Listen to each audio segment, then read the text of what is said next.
আসসালামু আলাইকুম। আশা করি সবাই ভালো আছেন। আজকে আমি যে ইলিশ মাছ দিয়ে আলু দিয়ে রান্না করব। তো এই যে আমি ইলিশ মাছ নিয়েছি 4 পিস, আর এই যে আলু নিয়েছি।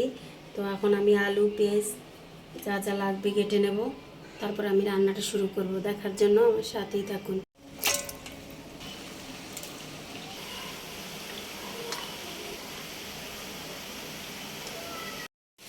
এই যে আমার সব কিছু রেডি হয়ে গেছে। আলু কেটে নিয়েছি, পেঁয়াজ মরিচও কেটে নিয়েছি। এখন আমি প্রথমে মাছটা ভাজবো। হলুদের গুঁড়ো, মরিচের গুঁড়ো, লবণ। এই যে মাছটা ভাজার জন্য কড়াইটা বসিয়ে দিলাম।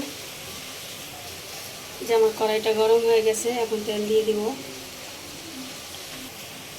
মাছটা দিয়ে দিব।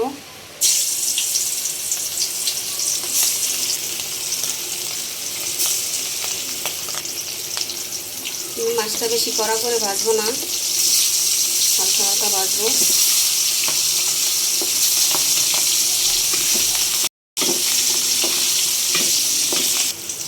যে মাছটি ভাজা হয়ে গেছে, এখন উঠিয়ে নিব।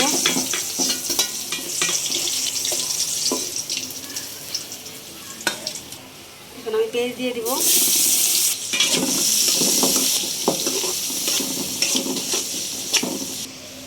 এখন গুঁড়া মশলাগুলি দিয়ে দিব।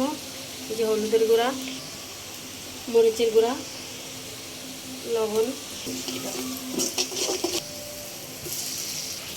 দিয়ে দিব পানি। রান্না করতে করতে কিছু কথা বলতে চাই। তো আমি অনেক দিন ধরে ভিডিও দিতে পারতেছি না। আমার বাচ্চারা অসুস্থ, আমিও অসুস্থ ছিলাম, এখন আলহামদুলিল্লাহ সুস্থ। তো আপনারা যারা আমার ভিডিও দেখেন, জানি না কারা কারা দেখেন, তো তারপরেও বলতেছি, যারা দেখেন আপনারা কিছু মনে করবেন না, আমার পাশে থাকবেন, আমার ভিডিওটি দেখবেন। তো আমার রান্না যদি ভালো লাগে আপনাদের, তাহলে সাবস্ক্রাইব করে দিবেন। তো কী আর বলবো, ভালো থাকবেন সবাই। আর আমার বাচ্চাদের জন্য দোয়া করবেন, ওরা যেন খুব তাড়াতাড়ি সুস্থ হয়ে যায়। এই যে আমার মশলাটা কষানো হয়ে গেছে, এখন আমি আলুগুলো দিয়ে দিব।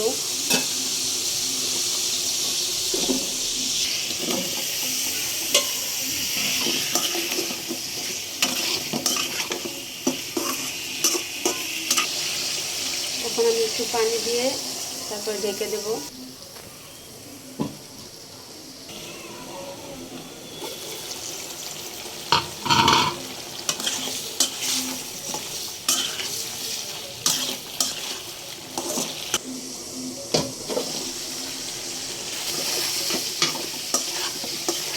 এই যে আমার আলুটা কষানো হয়ে গেছে, এখন আমি পানি দিয়ে দেব।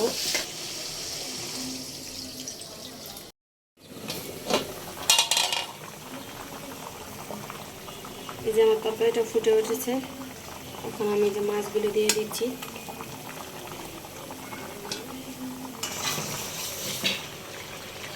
এই যে আমার তরকারিটা হয়ে গেছে, আমি আর ঝোল টানাবো না, এমনিতে আলুর তরকারি ঝোল টেনে যায়। তো আমি এখন এটা নামিয়ে নিব।